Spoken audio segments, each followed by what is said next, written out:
Good morning. Hello.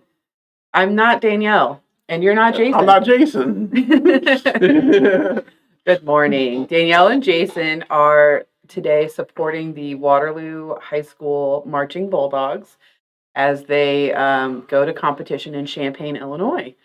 So they are not here today, and instead you have Sadie.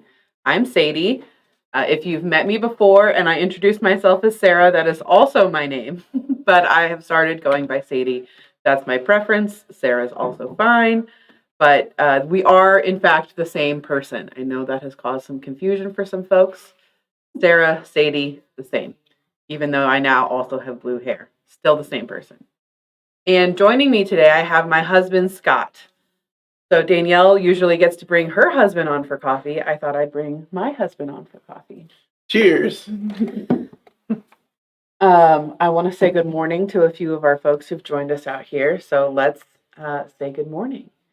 We have Deborah and Debbie. Good morning to both of you. And Pam and Eileen. Good morning. Deborah says it's cold where she is, 36 degrees, and Eileen says it's 62 here. It was beautiful this morning. It's going to be a little warmer this afternoon. Good morning to Patty and to Donna and Kathy, and Kelly's on. Kelly is here in the room with us. She is behind the scenes making everything run. Thank you, Kelly.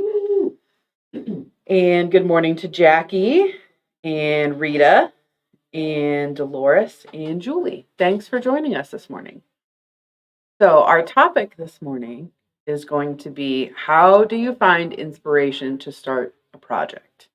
We have sort of gone back to the beginning.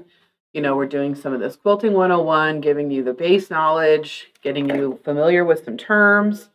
So if you're brand new to this, how do you even choose a project?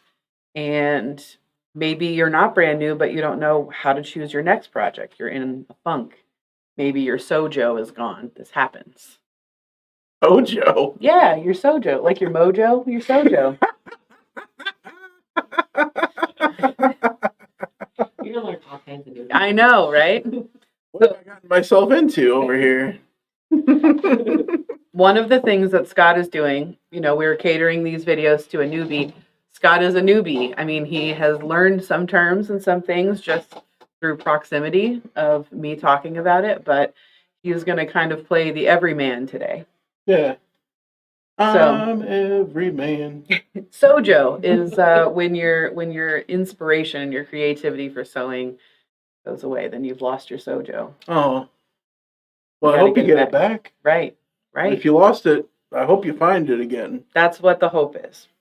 Before we get into all of that, I did just want to do some reminders up at the top of this video. So if you haven't seen our last couple of videos, you definitely want to check those out, because we announced a new sew along that's starting in January, where you will come and sew with Danielle. We're going to work through the 100 Modern Blocks, the Tula Pink City Sampler 100 Modern Blocks book, and make 100 adorable little 6-inch squares. So if that sounds interesting to you, it's 7 months long, $50 per month plus your $30 sign-up fee, and you'll come in and sew either in person or you can do it virtually with Danielle.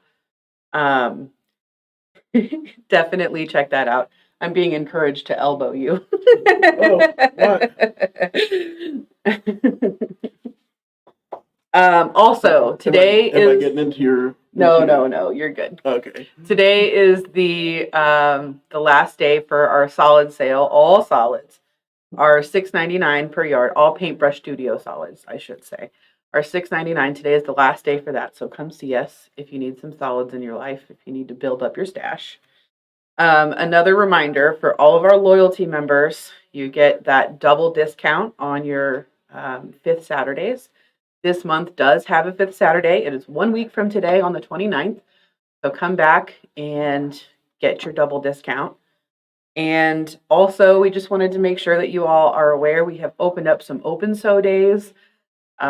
We just keep hearing that what people are missing is that community aspect. They want to come and sew together with other sewists. So on Wednesdays and on Fridays, we've opened up several sew days. So you can come and sit and sew and make some new sewing friends. Oh, Sounds like fun. yeah. So join us for those. $10. Bring your machine, bring your project. Good time. Okay. So how do you pick your next project? There are lots of different ways that you can start. Some people want to start with finding a pattern. We will talk more in depth about patterns going forward, but if you find a pattern that you love, that can be a great way to start.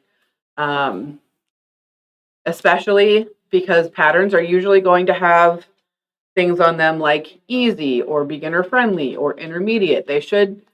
Most of them will indicate what the skill level is. And I do just want to say that if it does say easy or beginner, it doesn't mean that if you consider yourself a more advanced sewer, that you can't do that pattern, because every pattern is going to show you potentially a different skill. So even though it's easy, it might be easy if you've done applique before, if it's an applique pattern.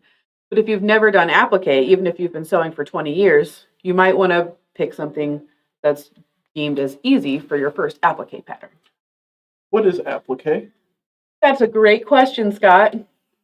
Applique is when you, so traditional piecing, you're taking two pieces of fabric and you're sewing them together, and they are now on the same level, let's just say. Okay. If you have applique, you're taking a piece of fabric and you're applying it to the top of the fabric. So this now sits on top. You're sewing it to the top of another piece of fabric. Oh, What this like layering. means, correct. And so sometimes if you have really complex shapes, it's easier to do an applique and to apply it to the top than it is to do standard piecing. Also, some people just like the look of applique because you have top stitching that you'll see a lot of times. So it's just another tool to have in your sewing toolbox, is to be able to applique. I do not applique yet, something that I want to try in the future, but I'm still fairly new, so that's not something that I have ventured into. So you can start by choosing a pattern that you love.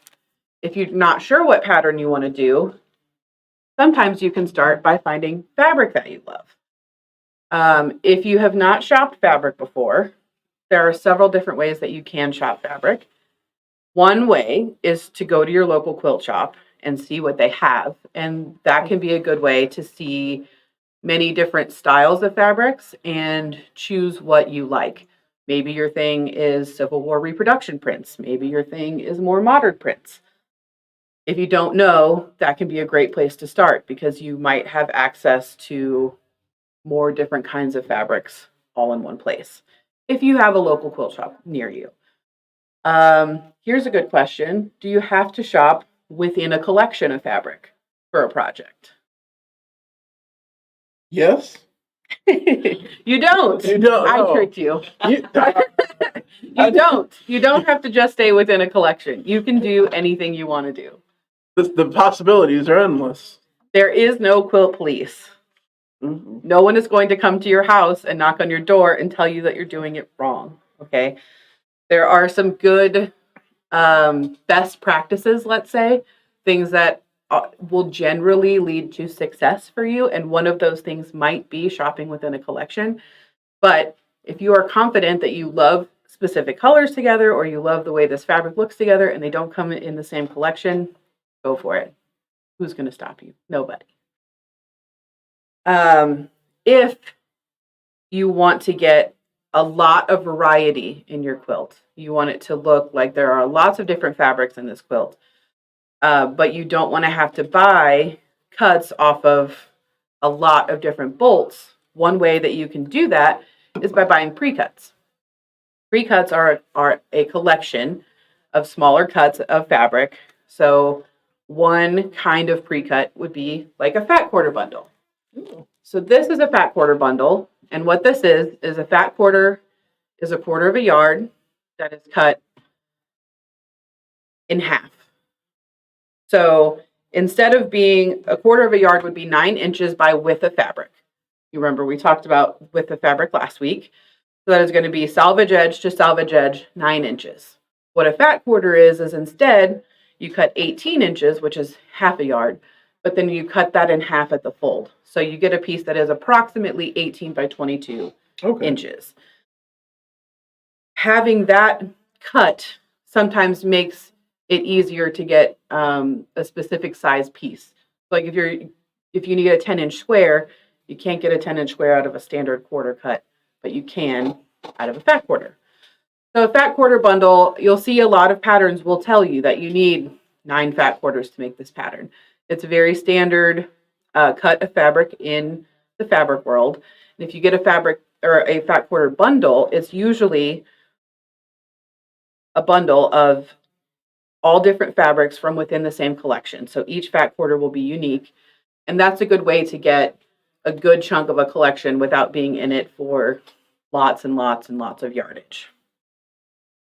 You can also do a charm pack, or sometimes they're called layer cakes.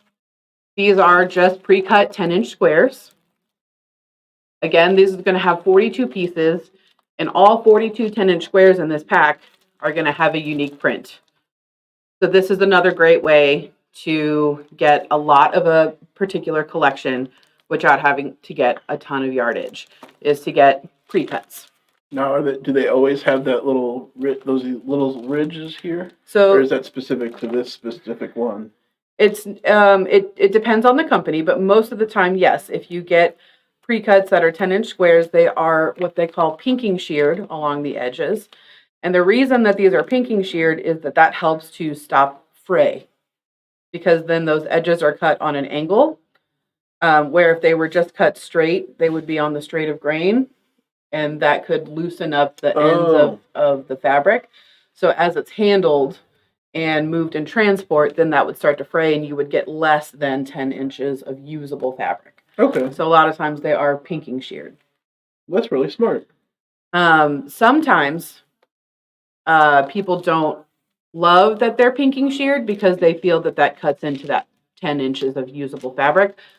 So if you can always, if you have a pattern, if you have a pattern that tells you to use a layer cake or 10-inch squares, you don't have to necessarily go out and buy a layer cake. You can cut your own 10-inch squares from your stash or off the bolt, especially if you're someone who likes to starch, because that's going to cause some shrinkage as well.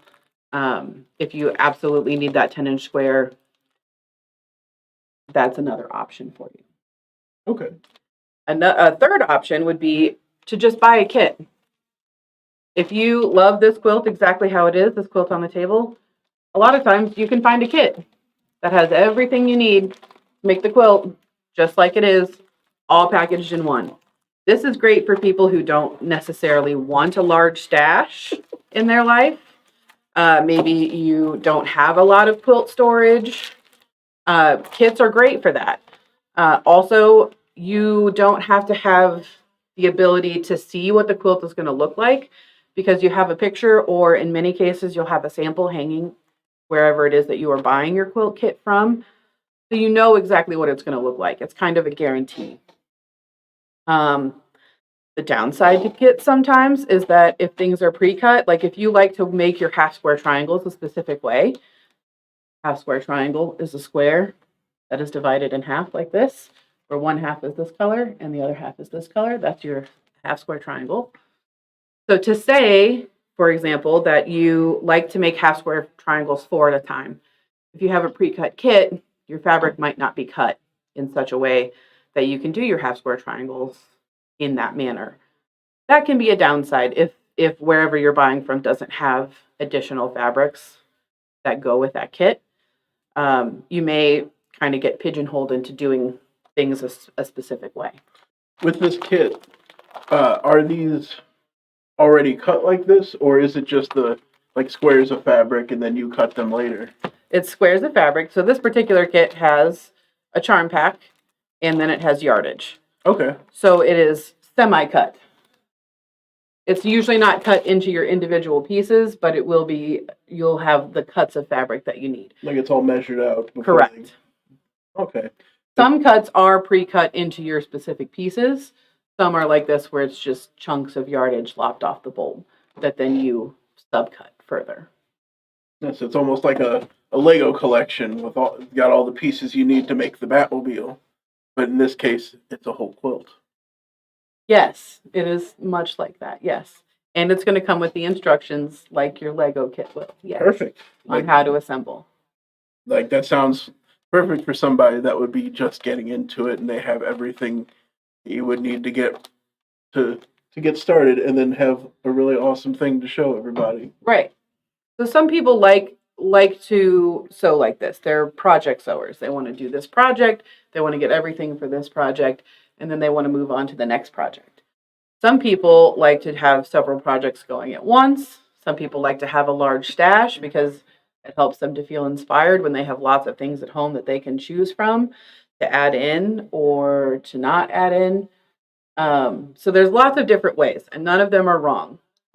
We find that a lot of younger millennial sewers tend to be more project sewers, where some of our older demographic, they tend to like to have a large stash to work from.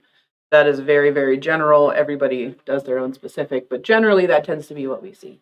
And that probably comes with experience too, because like I'm sure people that have been doing this for a long time can see a pile of fabric scraps that they have and then like have an idea of what they could do with them, as opposed to somebody that's maybe just a few years in, they'd like to have a template to go off of. Sure. And scrappy sewing is even a whole other conversation because some people, even if they like having a stash, do not like scraps. Scraps are, for some people, they are just not inspiring and they would rather throw them away or donate them to someone else who wants to do scrappy quilts. And some people love to do a scrappy quilt. I mean, we have some folks who bring in quilts, they have a scrappy top, they have a scrappy back, and some of that is just like trusting the process that it's all going to look okay when you get to the end, because it is hard to envision what your quilt is going to look like when you're starting from scraps. I can totally understand that. So if you are someone that struggles to see what that vision is going to look like, I have some tips for you. First of all, if you don't have a local quilt shop near you that you can go in and see, because your local quilt shop is a great resource. Usually, the folks who work there are also quilters, and they will help you with their suggestions. Especially us, like I love building quilts. Like that is probably my favorite thing about doing quilts is picking fabrics, putting them together. I know that Danielle feels the same way, so we love to help with that. But if that is not your skill, that's totally fine. We will help you. One thing that I love are patterns like these 5-yard patterns that we get from AOK, because they kind of give you some guidance on what to choose. Their rule here makes the OK sign.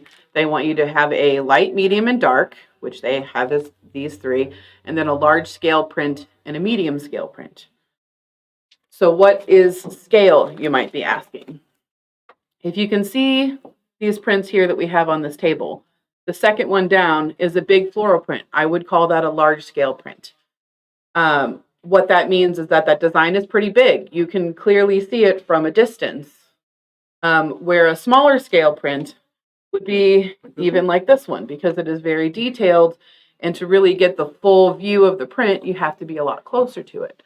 So you want to kind of think about the scales of your prints. If you do a lot of large scale print and then you're cutting that up into smaller pieces, you might lose that design.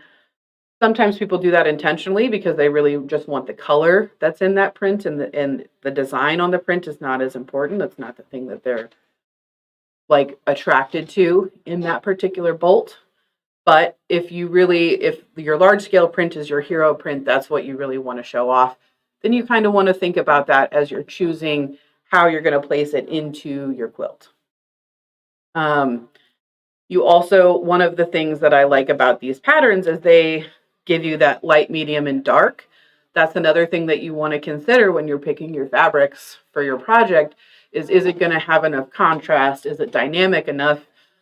Sometimes you can pick everything that's kind of medium, and when it's all done from a distance, they all kind of read the same.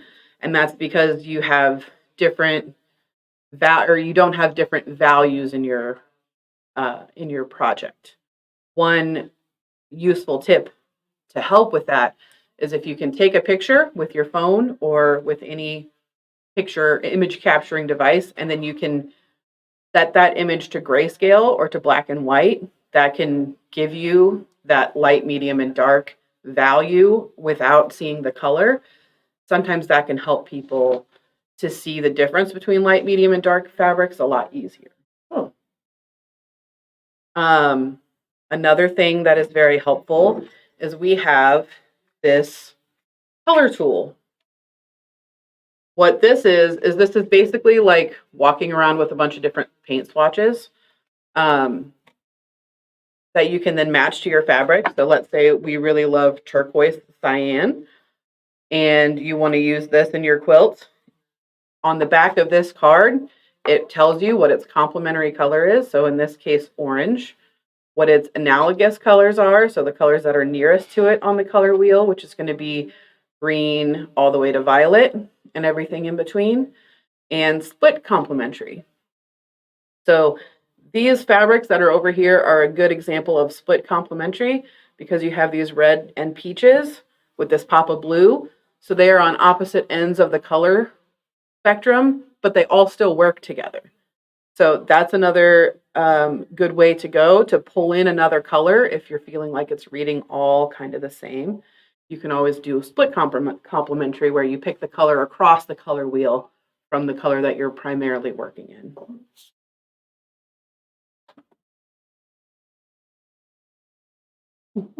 Would you like that? I thought you were going to say something. I was waiting for you to interject. Sorry. That's okay. I was just gonna set it down for you.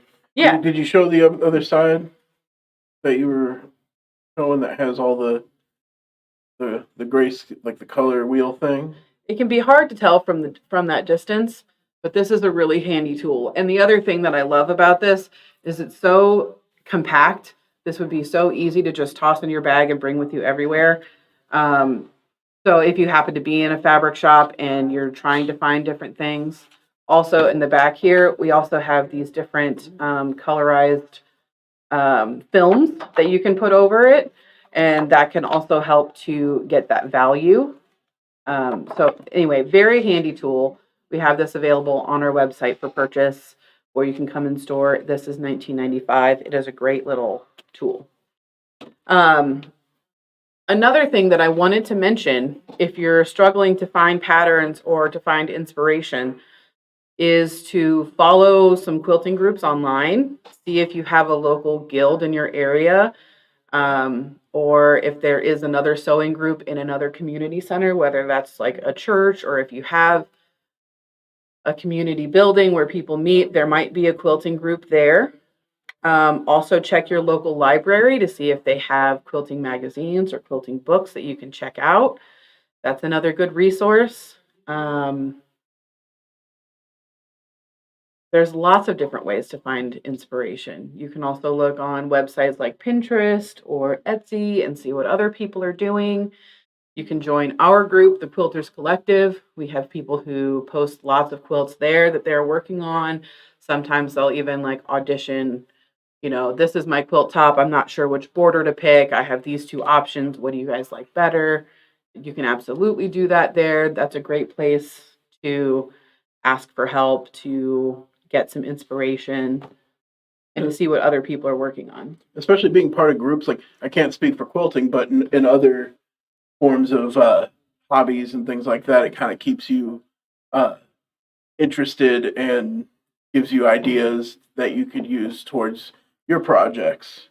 So it's kind of nice to be part of like communities like that post all their stuff, and it gives you a little inspiration as well.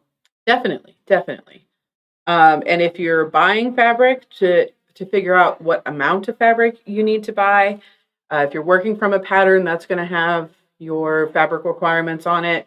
If you're not working from a pattern, or if you're not exactly sure what you're going to use these fabrics in, I always would encourage you to think about whether or not your print is directional. Because if it's directional or you're going to fussy cut something out of it, I would always buy a little more than I think I need. Also, if it's a large scale print, I know personally I'm probably going to put that on the border. So I'm going to buy extra so that I don't have to piece my borders. So I'm going to think about that. What size do I want this quilt to be and how long do I think it's going to be so I don't have to piece borders?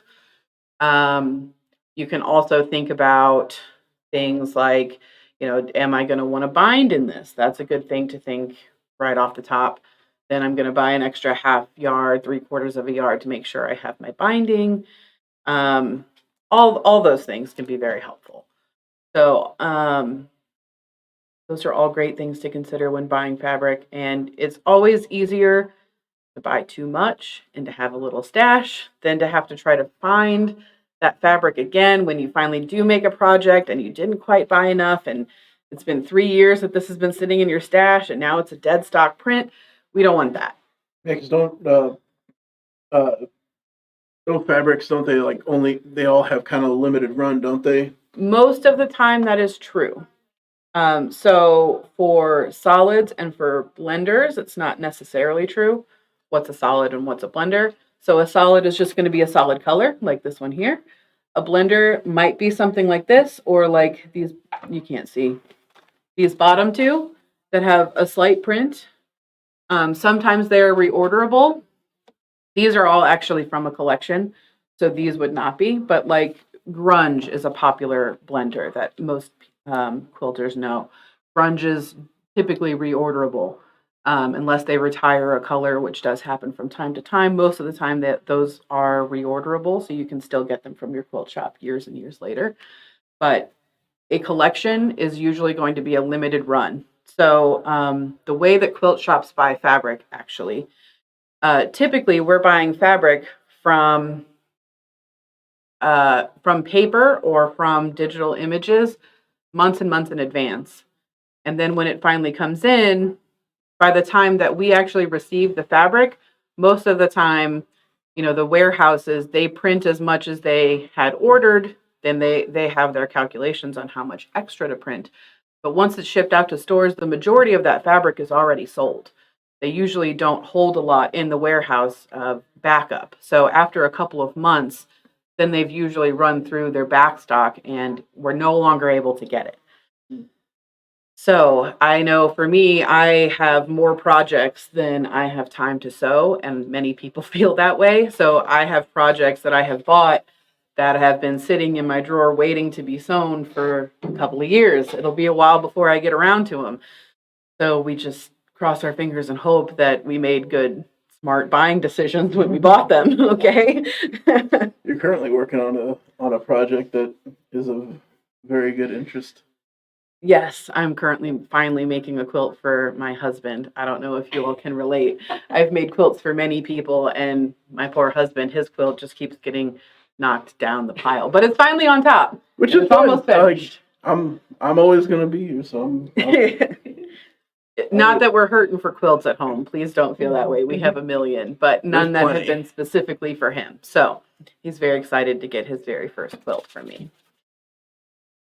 I see other people saying too many patterns that they want to make. They don't necessarily have that problem with inspiration, but like sometimes I'll have patterns that I've bought and fabric that I've bought that's sitting at home waiting to be made, but it's just not the thing that is making me most excited to sew right now. So something I just bought gets bumped up in the top because that's the thing I'm excited about. Or like I just don't want to sew what I have at home, Kind of like when you don't want to eat what you have at home. Same vibe. We've got fabric at home. But all of it takes time. And so I think everyone has the problem where you don't sew quite as fast as you wish you could. There's so much cool stuff to make.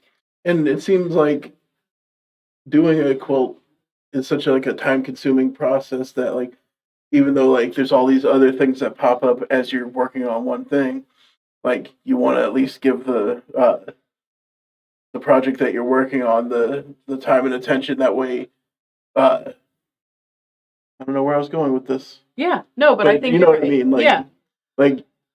There's all this other inspiration that comes up as you're already working on something that you have a clear idea on, and I don't know, just sometimes I have quilts fully built in my head that just need to get out of my brain. Yeah. And into the world. So, what other questions do you have?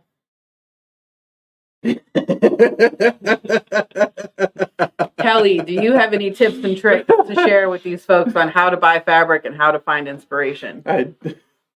I can never think of anything like when I'm on the spot. Sorry, Kelly. It's easy to be inspired. You just, like you said, you need more time. Yeah, I know. And that's To make it all the things. one of the things Eileen said too, is stash beyond life expectancy. Yeah. Yes, that is a big thing. One thing that I know lots of people think about is, but who's going to get my stash, when I am no longer able to sew for whatever reason. So it's good to get a quilty friend who can do that, because I know if you're like Scott, who really doesn't know a whole lot about this, you're going to go, I have no idea what to do with this. I don't even know what I have. Fortunately, I'm in a family business where we all do this, so there's lots of people around that understand, but not everyone has that. So try to get yourself at least one quilty friend who can help you with your stash if you need that help in your life. Any good mornings over there? No more good mornings. We got some other. Yeah, it's just like buying groceries and then going out to dinner. Yes, I feel that. I feel that. I always buy too much when I'm making a quilt that's coordinated, because you don't want to run out. That is some real anxiety. I totally get that. I don't want that anxiety in my life. I don't want it in anybody else's life. I've taken many a panicked call. Do you still have this fabric? And I hate when I have to say no. It's the worst. So, yeah, always buy yourself a little extra. That's just a little peace of mind. We don't need any stress in our lives. That's why we sew. Sewing is our therapy. Quilting is our therapy. Don't make it stressful. And there's nothing like a quilty friend, and more inspired by fabric than patterns. And that I can totally understand too. Sometimes fabric comes in, and even just out of the box on the bolt, I'm like gasping, and I'm so excited to get it, and I have no idea what I'm going to make out of it. I just love the fabric, and I have to have it. That happens sometimes. And sometimes a cool pattern comes in, and I'm like, oh, that pattern is so cool. I want to make that pattern. I have no idea what fabric I'm going to do out of it.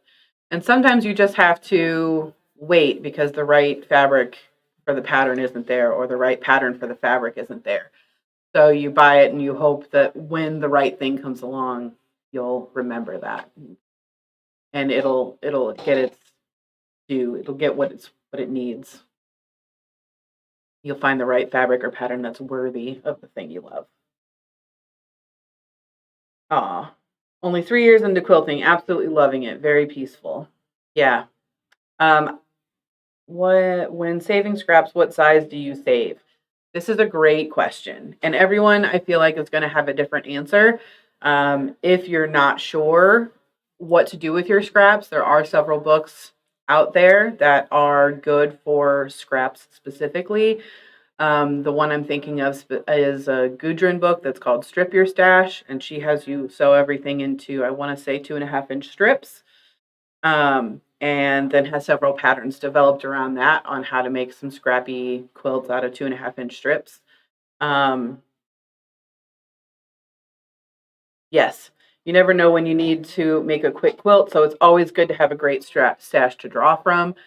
I definitely agree with that. I think it's always smart to have a baby quilt kind of on deck, whether that's just a panel and some coordinating fabrics, because babies happen very quickly. Okay, they only are growing for so long, and so many people want to give a baby gift when the baby arrives, and quilting takes time. So it's always nice as soon as you find out that there's a baby coming, to have something on deck that you can whip together really fast. I agree. You've done some really good baby quilts. I love baby quilts. I think they're so cute. I mean, I could just make baby quilts all the time, and they're small, so they go together fast.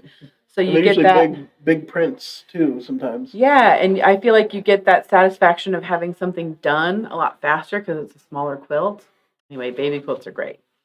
But going back to the stash conversation, I feel like the answer to that is different for every person. I know people who don't want to stash, and so they donate their leftover fabric, or will only save pieces that are, larger than 3 inches. Or some people will even save the selvages and make a project out of the selvages. They're really using every single inch of fabric, even the stuff that I would say most people historically have thrown away.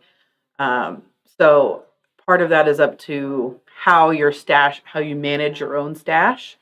I personally have a drawer that doesn't bring me any inspiration, that is full of scraps that I'm hoping someday I find the right scrappy pattern that I really want to do out of this drawer and make it happen. But so far it hasn't happened, but I'm still saving them in the hopes. I'm an aspirational rather, scrap saver presently. Always have an extra baby quilt and giveaways. Yes. And could I talk a bit about batting? I sure can. There are several different kinds of batting. Not that kind of batting. Oh, something. Batting is going to be what goes, so a quilt sandwich is 3 layers. For it to be a quilt, it has 3 layers. You have your quilt top, you have your batting, and then you have your backing. So the batting is what goes in the middle, and that's what helps to keep your quilt warm. So it's not just a piece of cotton or 2 pieces of cotton that you're laying over yourself. Batting, at least what we offer here, we have 100% cotton, we have 100% polyester, and then we have a blend that we call 80-20 because it's 80% cotton, 20% polyester. And we also carry bamboo and wool. Generally, when you're choosing your batting, there are a couple things to consider. One is the amount of loft that it gives. So your loft is going to be how squishy, how high the batting is. So if you want something that looks really puffy and squishy, more like a comforter type look, you're going to want to choose something with high loft, like polyester. If you want something that lays more flat, that is more traditional look, then that's going to be something low loft, like the opposite end of that is going to be cotton, is very low loft. You might want to think about whether or not the kind of material that it's being made out of. So cotton and bamboo are going to be natural materials. The nice thing about all natural materials, even wool, is that they're very breathable, where the synthetic materials like poly, so even in that 80-20 blend or in full polyester, they are less breathable. So they will keep you more warm. If you have someone who's very cold natured, having those synthetic materials will make the quilt warmer. It will hold heat better, but it won't breathe as well. Cotton, on the flip side, is not going to hold the heat as well, but it'll be very, very breathable. So if you have someone really hot-natured, cotton, bamboo, even wool are good options for warm-natured folks. Every time we say this, people are like, wool is so warm. And that is true. Wool has very good loft, and it will keep you very warm, but it is breathable, which is, it doesn't have that, it doesn't keep the warm in so much.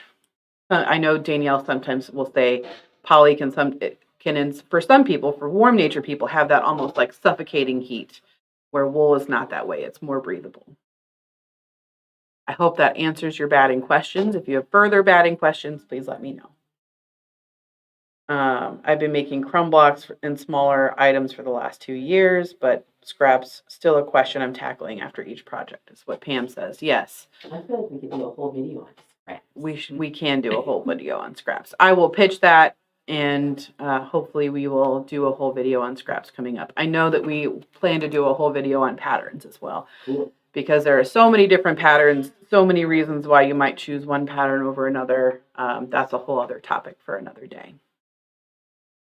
But I think that is about the information I have for the day. So if there are any other questions, I'm happy to answer them. Go ahead and type them now. Otherwise, I think that we will start wrapping up. But I'm so glad that you joined me today, Scott. Happy to be here. It was good to have someone to chat to. Thanks. Sorry I didn't have many questions. It's The okay. whole process is new to me. It's a lot. I'm fortunate that when I started quilting after having already worked for this business in sort of the behind the scenes. So I was more familiar with all the terms and everything that kind of goes in behind the scenes. Plus, my mom has quilted my whole life. So there was a lot of it that I sort of gained my familiarity with that way. So I wasn't trying to learn terms at the same time that I'm trying to sew my first quilt. So it can definitely be a lot to learn all at once. And especially if you're a self-taught quilter, I'm sure that you run along across things and patterns where you're like, I have no idea what they're even talking about. Again, please utilize your local quilt shop. We love to help. That's why we're here. You can't always get that kind of support just online. If you're shopping from an online retailer, there's lots of things that I buy online. So I'm not at all trying to say don't shop online. We sell online.